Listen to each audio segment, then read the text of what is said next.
ሰላም ውድ የቢ ለርኒንግ አካዳሚ ቤተሰቦች እንዴት ናችሁ? ዛሬ በአዲስ ቪዲዮ መጥቻለሁ።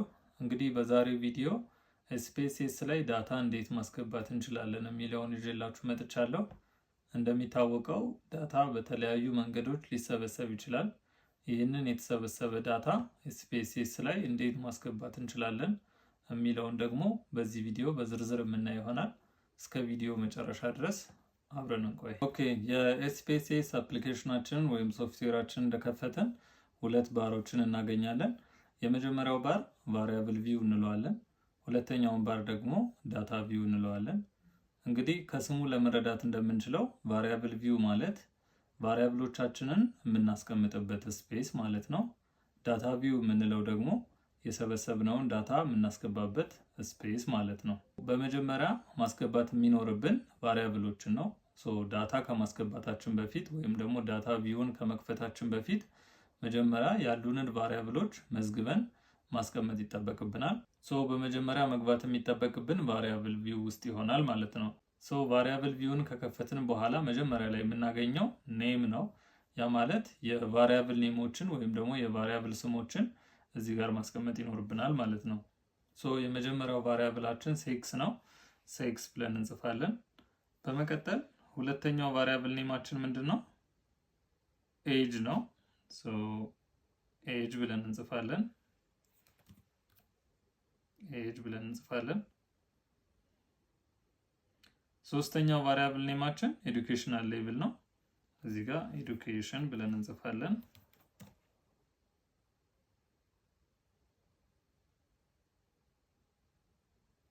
አራተኛው ቫሪያብል ኔማችን ኦኩፔሽን ነው። ኦኩፔሽን። አምስተኛው ቫሪያብል ኔማችን መንዝሊ ኢንካም ነው። መንዝሊ ኢንካም። እንግዲህ ቫሪያብል ኔሞችን ወይም ደግሞ የቫሪያብሎቹን ስም ዝርዝረን ጨርሰናል። በመቀጠል ታይፕ ነው የሚለን። ታይፕ ማለት ደግሞ ምንድን ነው? የቫሪያብሉ ዳታ ታይፕ ምን ይመስላል የሚለውን የምንገልጽበት ነው። ለምሳሌ ሴክስ ኮድ ሊደረግ ይችላል። ያ ማለት አንድ ቁጥር ማለት ሜል ነው፣ ሁለት ቁጥር ማለት ደግሞ ፊሜል ነው ብለን ኮድ ልናደርገው እንችላለን። በዚህ መንገድ ሴክስን ኮድ ካደረግን የቫሪያብላችን ዳታ ኑሜሪክ ነው ማለት ነው። ወይም ደግሞ በቁጥር ሪፕሬዘንት እስካደረግነው ድረስ የቫሪያብላችን ዳታ ታይፕ ኑሜሪክ ነው ማለት ነው። ስለዚህ እዚህ ጋር ታይፕ የሚለው ላይ ኑሜሪክ እንላለን ማለት ነው። ለምሳሌ ሌላ ከሆነ ለምሳሌ በቁጥር ሪፕሬዘንት ያላደረግነው ነገር ግን ካራክተር ወይም ደግሞ በቁጥር ሪፕሬዘንት የማይደረግ ከሆነ ከኑሜሪክ ውጭ ያሉትን እንመርጣለን ማለት ነው። ስለዚህ ታይፕ በምንመርጥበት ጊዜ የቫሪያብላችን ዳታ ይወስነዋል ማለት ነው። በቁጥር የሚገለጽ ከሆነ ኑሜሪክ እንለዋለን። ኮማ ካለው ኮማ ብለን እንመርጣለን። ዶት ካለው ዶት ብለን እንመርጣለን። በኤክስፖነንት መልክ የሚገለጽ ከሆነ ደግሞ ሳይንቲፊክ ኖቴሽን እንለዋለን። በቀን የሚገለጽ ከሆነ ዴት እንለዋለን። በዶላር የሚገለጽ ከሆነ ዶላር እንለዋለን። በከስተም ከረንሲ የሚገለጽ ከሆነ ከስተም ከረንሲ እንለዋለን። ስለዚህ ታይፕ በምናስቀምጥበት ጊዜ የቫሪያብላችን ዳታ ታይፕ ምን አይነት እንደሆነ መጀመሪያ በመለየት እዚህ ጋር እንመርጣለን ማለት ነው። ስለዚህ እንደምንጠቀመው የቫሪያብል ዳታ ታይፑንም እዚህ ጋር መምረጥ ይኖርብናል ማለት ነው። ሌላው ዊድዝ ነው። እንግዲህ ዊድዝ የምንለው በእያንዳንዱ ሴል ምን ያክል ስፔስ ወይም ደግሞ ምን ያክል ስፋት ሊኖረን ይገባል የሚለውን የሚገልጽልን ነው። ስለዚህ አብዛኛውን ጊዜ ዊድዝን 8 ነው የምናደርገው። ከዛ በላይ ስፔስ ሊፈልግ የሚችል ካለ ደግሞ ቁጥሩን መጨመር ትችላላችሁ ማለት ነው። ሌላው ከዚህ ቀጥሎ የምንመለከተው ዴሲማል ነው። እንግዲህ ዳታችን በምናስገባበት ጊዜ ከነጥብ በኋላ ዴሲማል ካለው ወይም ደግሞ ከነጥብ በኋላ ምን ያክል ዴሲማል ፖይንትስ አሉ የሚለውን የምንገልጽበት ነው። ስለዚህ የምናስገባው ዳታ ከነጥብ በኋላ 1 ዴሲማል ሊኖረው ይችላል፣ 2 ዴሲማል ሊኖረው ይችላል፣ 3 ዴሲማል ሊኖረው ይችላል። ስለዚህ እንደሚኖረን የዴሲማል ብዛት ወይም ደግሞ የሚኖረንን የዴሲማል ብዛት ግምት ውስጥ አስገብተን የዴሲማል ቁጥሮችን በዛው ልክ እናደርጋለን ማለት ነው። ለምሳሌ ከነጥብ በኋላ 2 ዴሲማል ፖይንት ከሆነ ያለን እዚህ ጋር የምናስቀምጠው ቁጥር 2 ይሆናል። ከነጥብ በኋላ 3 ዴሲማል ቁጥር ደግሞ ከሆነ ያለን 3 እንላለን። ስለዚህ ዴሲማልስ ላይ የምናስቀምጠው ቁጥር ዳታችን በምናስገባበት ጊዜ ከነጥብ በኋላ ያሉትን ዴሲማል ፖይንቶችን ታሳቢ በማድረግ ይሆናል ማለት ነው። ሌላው ሌብል ነው። እንግዲህ ሌብል ለምንድን ነው የሚጠቅመን? እያንዳንዱን ቫሪያብል በትክክል ኤክስፕሌን ለማድረግ ወይም ደግሞ ዝርዝር መረጃ ለመስጠት እንጠቀምበታለን ማለት ነው። ለምሳሌ የመጀመሪያው ቫሪያብላችን ጀንደር ነው። ስለዚህ ይህን ሌብል ስናደርግ ጀንደር ኦፍ ሪስፖንደንትስ ማለት እንችላለን። ጀንደር ኦፍ ሪስፖንደንትስ ጀንደር ኦፍ ሪስፖንደንትስ ኤጅ ኦፍ ሪስፖንደንትስ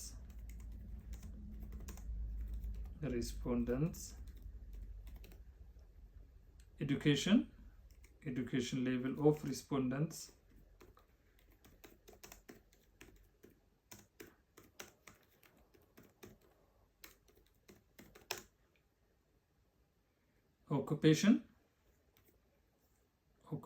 respondents,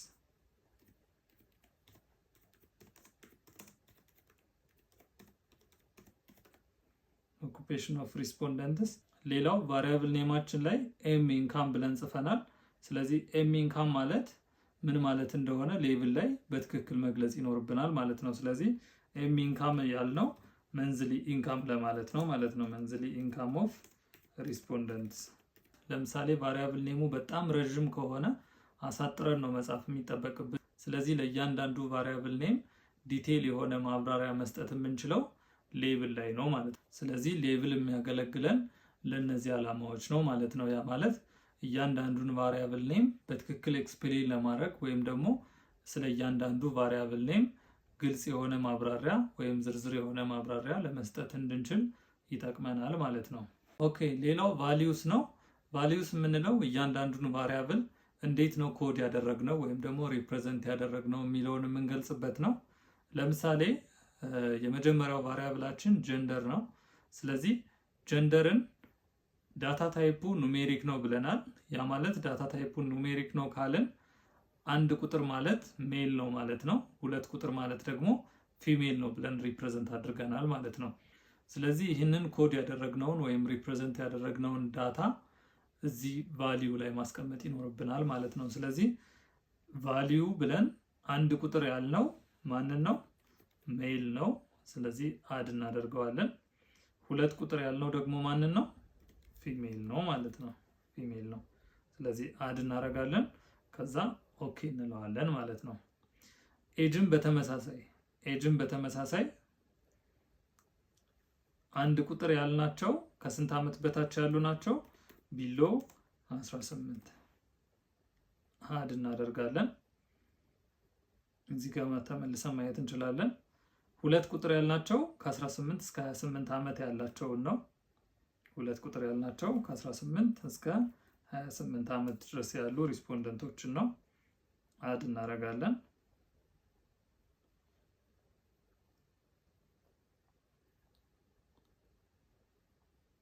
ሶስት ቁጥር ያልነው ከ29 እስከ 38 ዓመት ድረስ ያላቸውን ሪስፖንደንቶች ነው።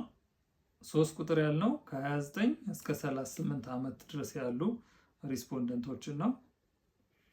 አራት ቁጥር ያልነው ከ39 እስከ 48 ዓመት ድረስ ያላቸውን ነው። አምስት ቁጥር ያልነው ደግሞ አበብ 48 ወይም ደግሞ ከ48 ዓመት በላይ ያሉ ሪስፖንደንቶችን ነው ማለት ነው። ስለዚህ በዚህ መንገድ ሌብል አድርገናል። ኦኬ እንለዋለን ማለት ነው። ስለዚህ ቫሊዩ የምንለው የእያንዳንዱ ቫሪያብል ዳታ በቁጥር ሪፕሬዘንት ሲደረግ እያንዳንዱ ቁጥር ምን ያክል ቫሊዩ እንዳለው ወይም ደግሞ ማንን ሪፕሬዘንት እንዳደረገ በትክክል የምንገልጽበት ነው ማለት ነው። ሌላው ሚሲንግ ቫሊዩ የምንለው ነው። እንግዲህ እንደሚታወቀው ኩዌሽኔር በሚሞላበት ጊዜ ወይም ደግሞ ዳታ በሚሰበሰብበት ጊዜ የተለያዩ ሚስ የተደረጉ ወይም ደግሞ ሳይሞሉ የተዘለሉ ወይም ትክክለኛ መሞላት በሚጠበቅባቸው መንገድ በትክክል ያልተሞሉ ኩዌሽኔሮች ወይም ደግሞ ጥያቄዎች ሊኖሩ ይችላሉ። ስለዚህ እንደዚህ አይነት ሚስ የተደረጉ ቫሊዩዎች በሚኖሩበት ጊዜ ወይም ትክክለኛ ምላሽ ሳይሰጥ በሚቀርበት ጊዜ ሚሲንግ ቫሊዩ ላይ መጻፍ ወይም ደግሞ ማካተት ይኖርብናል ማለት ነው። ለምሳሌ ኩዌሽኔር እንዲሞሉልን ከሰጠናቸው ሪስፖንደንቶች ወይም ደግሞ ተጠያቂዎች ውስጥ አንዱ ተጠያቂ እድሜ የሚለው ቦታ ላይ 888 ብሎ ቢጽፍ ወይም ደግሞ እንደዛ ብሎ መልስ ቢመልስልን ይህንን ዳታ SPSS ላይ በምናስገባበት ጊዜ ይሄ ዳታ የተሳሳተ መሆኑን በመገንዘብ ምክንያቱም አንድ ሰው የ888 ዓመት ዕድሜ ያክል ሊኖረው እንደማይችል ስለምናውቅ ይሄ መረጃ የተሳሳተ መሆኑን በመረዳት ይህንን ዳታ ሚስ እናደርገዋለን ወይም ደግሞ ሚሲንግ ቫልዩ ብለን እንመዘግበዋለን ማለት ነው። ስለዚህ ኤጅ የሚለው ላይ እንመጣለን። እዚህ ጋር ዲስክሬት ሚሲንግ ቫልዩ የሚል አለ። 888 የሚለው ትክክለኛ መረጃ አይደለም ወይም ደግሞ ሚስ መደረግ ያለበት ፊገር ነው ብለን እናስቀምጣለን ማለት ነው። ቁጥሩን ከጻፍን በኋላ ኦኬ ማለት እንችላለን ማለት ነው። ስለዚህ ሚሲንግ ቫልዩዎችን በዚህ መንገድ ማስቀመጥ እንችላለን ማለት ነው። ኦኬ ሌላው ኮሎምን ነው። እንግዲህ ኮሎምን የሚያገለግለን ዳታ በምናስገባበት ጊዜ ወደ ታች ኮሎምኖች ወይም ደግሞ በቫሪያብል ኔሙ ትክክል ወደ ታች ያሉ ስፔሶች ጠባብ እንዲሆኑና ሰፊ እንዲሆኑ ማድረግ የምንችልበት ነው ማለት ነው። የዊድዝ እና የኮሎምን ልዩነቱ ምንድነው? ዊድዝ ወደ ጎን ወይም ደግሞ ሮ ሰፊ እንዲሆን ከፈለግን የዊድዝ ቫልዩን መጨመር እንችላለን። ከቫሪያብል ኔሙ ጀምሮ ወደ ታች ያሉ ስፔሶች ደግሞ ሰፊ እንዲሆኑልን ከፈለግን ኮሎምን የሚለው ቦታ ላይ የኮሎምን ቫልዩን ወይም ደግሞ እዚህ ላይ ያሉ ቫልዩዎችን መጨመር እንችላለን ማለት ነው። ለምሳሌ ጀንደር በሚለው ትክክል ይህንን ከ8 ወደ 30 ብጨምረው ከዛ ዳታ ቪው ላይ ተመልሼ ባየው በጀንደር በኩል ያሉ በሙሉ ወደ ታች ያሉት ምንድናቸው? ስፔሳቸው ሰፊ ሆነዋል ማለት ነው። ስለዚህ ዊድዝ የምንለው የሮ ስፔስ እንዲጨምር ከፈለግን ዊድዝ የሚለውን ቫልዩ መጨመር ይኖርብናል። ኮሎምን የሚለውን የምንጨምረው ደግሞ የኮሎምን ስፔስ እንዲጨምር ወይም ደግሞ ሰፊ እንዲሆን ከፈለግን ኮሎምን የሚለው ላይ ቁጥሮቹን ወደ ላይ ከፍ ማድረግ እንችላለን ማለት ነው። ኦኬ ሌላው አላይመንት ነው። እንግዲህ አላይመንት የምንለው ዳታዎችን በምናስገባበት ጊዜ የዳታዎቹ ወይም ደግሞ የዳታ ሴቱ አቀማመጥ እንዴት ይሁንልን የሚለውን የምንወስንበት ነው። እንግዲህ አላይመንት 3 አይነት ነው። ሌፍት አለ፣ ራይት አለ፣ ሴንተር አለ። ስለዚህ ዳታው በሰንጠረዡ ግራ በኩል እንዲሆን ከፈለጋችሁ ሌፍት የሚለውን መምረጥ ትችላላችሁ። ዳታው በሰንጠረዡ የቀኝ በኩል እንዲሆን ከፈለጋችሁ ራይት የሚለውን መምረጥ ትችላላችሁ። ዳታው የሰንጠረዡ መሀል ላይ እንዲሆን ከፈለግን ደግሞ ሴንተር የሚለውን እንመርጣለን ማለት ነው። ለምሳሌ የመጀመሪያውን ለምሳሌ ጀንደር የሚለውን ሴንተር እንበለውና ዳታውን አስገብተን መሞከር እንችላለን። ለምሳሌ የመጀመሪያው ተጠያቂ ወንድ ቢሆን ወንድን ሪፕሬዘንት ያደረግነው በአንድ ቁጥር ነው። አንድ ላለው ስለዚህ ሴንተር ስለሆነ ያደረኩት አሁን ሁለተኛው ቁጥር ላይ እንደዚህ ክሊክ ሳደርግ ዳታው ሴንተር ላይ ነው ያለው ማለት ነው፣ መሀል ላይ ነው ያለው። ለምሳሌ ዳታው በቀኝ በኩል እንዲሆን ከፈለኩኝ እዚህ ጋር ጀንደር የሚለው ላይ መጣና ራይት ለዋለው ማለት ነው። ስለዚህ ዳታውን ተመልሳችሁ ብታዩት እቺ አንድ ቁጥር ወይም ደግሞ ዳታው በሰንጠረዡ በቀኝ በኩል ነው ያለው ማለት ነው። በግራ በኩል እንዲሆንም ከፈለጋችሁ እዚህ ጋር ቫሪያብል ቪው ጋር ትሄዱና ይሄኛውን ምን ማድረግ ነው? ሌፍት ማድረግ ነው ማለት ነው። ሌፍት ካደረግን ዳታው በግራ በኩል ይሆናል ማለት ነው። ስለዚህ አላይመንት የምንለው ዳታዎቹ በሰንጠረዡ በየት በኩል ይሆኑልን የሚለውን የምንወስንበት ይሆናል ማለት ነው። የመጨረሻው ሜዠር የምንለው ነው። እንግዲህ ሜዠር የምንለው የዳታ ታይፓችን ምን እንደሚመስል የምናስቀምጥበት ነው። እንግዲህ ለምሳሌ የመጀመሪያው ጀንደር ምን አይነት ዳታ ነው? ኖሚናል ዳታ ነው። ኤጅ በስኬል ነው ያስቀመጥነው እኛ፣ ስኬል ነው። ኦኩፔሽን ኖሚናል ነው። ኤዱኬሽን ኖሚናል ነው። ኦኩፔሽን ኖሚናል ዳታ ነው። መንዝሊ ኢንካም ይሄኛው ደግሞ ምንድነው? ስኬል ነው ማለት ነው። ስለዚህ ሜዠር የምንለው ዳታ ታይፑ ምን ይመስላል የሚለውን የምንለይበት ክፍል ነው ማለት ነው።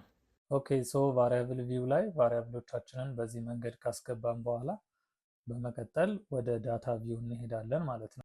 ቫሪያብል ቪው ላይ ቫሪያብል ኔሞች ወደ ታች ነበር የተዘረዘሩት። ነገር ግን ወደ ዳታ ቪው ስንመጣ ቫሪያብሎቹ ወደ ጎን ነው የሚዘረዘሩት ማለት ነው። ቅድም እንዳልነው ዳታ ቪው ማለት የሰበሰብነውን ዳታ የምናስገባበት ስፔስ ነው። ስለዚህ አሁን ዳታዎችን መሙላት እንጀምራለን ማለት ነው። ስለዚህ ለምሳሌ የመጀመሪያው ተጠያቂ ወይም ደግሞ የመጀመሪያው ኩዌሽነሩን የሞላልን ሰው ወንድ ከሆነ ጾታው ወንድ በአንድ ስለሆነ ሪፕሬዘንት የተደረገው አንድ እንላለን ማለት ነው። ሁለተኛው ተጠያቂ ሴት ከሆነች ሁለት እንላለን። ሶስተኛው ተጠያቂ ወንድ ከሆነ አንድ እንላለን። አራተኛው ተጠያቂ ሴት ከሆነች ሁለት እንላለን። አምስተኛው ተጠያቂ ሴት ከሆነች ሁለት እንላለን። እንደዚህ ያደረግን ዳታዎችን መሙላት እንችላለን ማለት ነው። ኤጅ ጋርም ስንመጣ በተመሳሳይ ለምሳሌ የመጀመሪያው ተጠያቂ እድሜው ከ18 ዓመት በታች ከሆነ አንድ እንላለን። ሁለተኛው ተጠያቂ እድሜው ከ19 ዓመት እስከ 28 ዓመት ከሆነ ሁለት እንላለን። ሶስተኛው ተጠያቂ እድሜው ከ29 ዓመት እስከ 38 ዓመት ከሆነ ሶስት እንላለን። አራተኛው ተጠያቂ ከ39 እስከ 48 ዓመት ድረስ ከሆነ አራት እንላለን። አምስተኛው ተጠያቂ እድሜው ከ48 ዓመት በላይ ከሆነ አምስት እንላለን ማለት ነው። ስለዚህ በዚህ መንገድ መሙላት ይቻላል ማለት ነው። ኤዱኬሽን ሌቭልም በተመሳሳይ የመጀመሪያው ተጠያቂ ለምሳሌ ሁለተኛ ዲግሪ እና ከዛ በላይ ካለው እሱን ሪፕሬዘንት ያደረግነው በ5 ቁጥር ስለሆነ 5 እንላለን። ሁለተኛው ተጠያቂ ኤዱኬሽን ሌቭሉ ባችለር ዲግሪ ከሆነ 4 ቁጥር እናደርጋለን። ሶስተኛው ተጠያቂ ኤዱኬሽን ሌቭሉ ሰርቲፊኬት እና ዲፕሎማ ከሆነ 3 ቁጥር እናደርጋለን። አራተኛው ተጠያቂ ኤዱኬሽን ሌቭሉ ከ8ኛ ክፍል እስከ 12ኛ ክፍል ከሆነ 2 ቁጥር እናደርጋለን። አምስተኛ ተጠያቂ ኤዱኬሽን ሌቭሉ እስከ 8ኛ ክፍል የተማረ ከሆነ 1 ቁጥር እናደርጋለን ማለት ነው። ኦኩፔሽንም በተመሳሳይ ስለዚህ ሪፕሬዘንት ባደረግንበት ቁጥር ዳታዎችን በዚህ መንገድ እያስገባን እንሄዳለን ማለት ነው። ስለዚህ ዳታችንን በዚህ መንገድ ከሞላን በኋላ ወደ አናሊሲስ መሄድ እንችላለን ማለት ነው። ለምሳሌ በዚህ ዳታ ምን ያክል ወንድና ምን ያክል ሴት እንዳለ ለማወቅ ከፈለግን እዚህ ጋር አናላይዝ የሚለው ጋር እንገባለን። ከዛ ዲስክሪፕቲቭ ስታቲስቲክስ የሚለው ጋር እንገባለን። ከዛ ፍሪኩዌንሲ እንላለን። እዚህ ጋር ቻርትስ የሚል አለ፣ እሱ ላይ ክሊክ እናደርጋለን። ከዛን ባር ቻርትስ የሚል አለ፣ እሱ ላይ ክሊክ እናደርጋለን። ከዛ ፐርሰንቴጅ ወይም ደግሞ ፍሪኩዌንሲ እንለዋለን። ከዛ ኮንቲኒው እንለውና ኦኬ እንለዋለን ማለት ነው። ስለዚህ አሁን ምን ያክል ወንድና ምን ያክል ሴት እንዳለ ያሳየናል ማለት ነው። ለምሳሌ እዚህ ጋር አንድ ቁጥር ማለት ወንድ ስለሆነ የወንድ ብዛት ስንት ነው? 2 ነው። ሴቶች ደግሞ ስንት ናቸው? 3 ናቸው ማለት ነው። ስለዚህ በፐርሰንት ደረጃ ወንዶቹ 40% ናቸው፣ ሴቶቹ ደግሞ 60% ናቸው ማለት ነው። ስለዚህ በዚህ መንገድ ዳታዎችን አናላይዝ ማድረግ መጀመር እንችላለን ማለት ነው። ለዛሬ የነበረኝ ቆይታ ይህን ይመስላል። በሚቀጥለው ቪዲዮ ደግሞ ላይከርት ስኬል ጥያቄዎችን እንዴት ወደ SPSS ማስገባት እንችላለን የሚለውን በሌላ ቪዲዮ ይዤላችሁ እመጣለሁኝ። እስከዛው ድረስ መልካም ቆይታ።